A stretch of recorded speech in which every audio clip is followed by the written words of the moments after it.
This is a movie that you wrote little bit ago. Yeah. I think 8 years ago. 8 years ago. Yeah. The core story was always pretty much the same. The very first draft took place in the 80s. So we did write it with the 80s in mind. So there were references to some jams.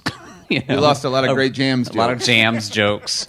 But, pretty quickly we realized, one, our budget would go up. And also, it just felt like better that we create some kind of timeless feel, that we really wanted the station wagon to speak about who Trent was, and Owen's car to speak to him, and the music to sort of be a cross array, just a big different, an array of time period and styles and stuff like that, and so and genres. I think with the help of the the momentum of the Descendants, it was and the script came back to us about 3 years ago after it had gone through sort of turnaround and we had ownership of it again. I think that's when we decided to helm it ourselves and really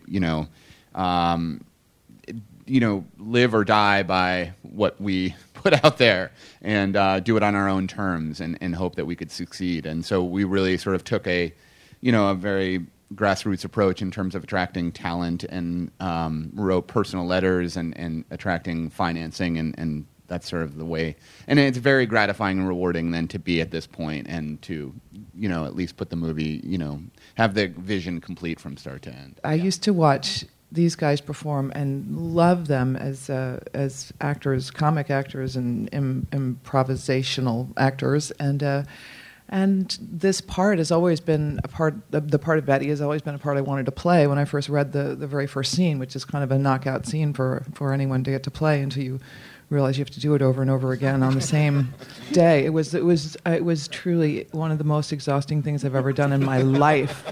That character. I even got a phone call. I have to tell you this. I got a phone call from my doctor, my GP, who called me, who saw me in the movie, and he said, "Allison, I have to. I don't know. I've never seen you like that before. I know you were channeling somebody because you have such low blood pressure, and you're so like." He could not believe that I was able to give that much energy. We were also lucky. We were working with an incredible level of talent that we were. It wasn't difficult. But I think in general, create trust, I think, is one of the main things. And have enjoy what you're doing. I think, when we've had directors as actors that where it's loose and everybody's having a good time and you're professional, but you're enjoying what you're doing, as I think that makes a huge difference. And my favorite, I have to tell, and my favorite bit of direction they gave was, and they were like one. It was they've been together so long that they finish each other's sentences. It's just like having two of the same person on the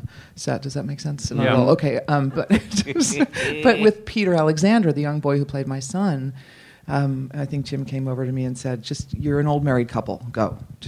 And that just. It was so much fun to play that direction with that young boy who was an extraordinary actor. Going inside and her saying, "Where's your eye patch?" "I lost it." I mean, that's just them riffing.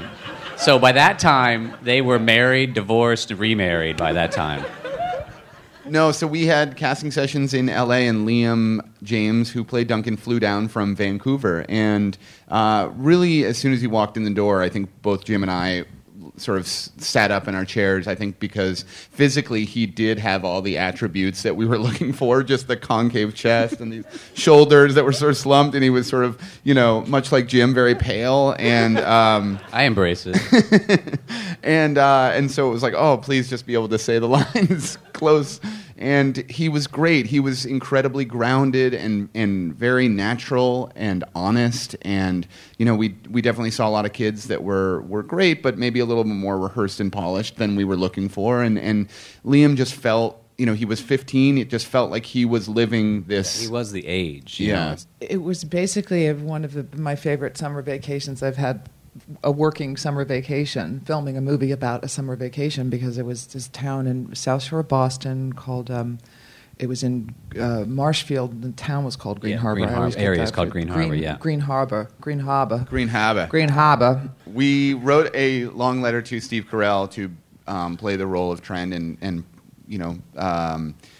he very very thoughtfully and kindly wrote a nice letter to us back saying while he loved the script very much, lest he become a Trent to his own family, he couldn't commit because that was the time that he spends in Marshfield, on summer vacation with his kids. And so then we went back to him and said, what if we shot in your backyard? Would that change things? So it was all on this one street that paralleled the beach.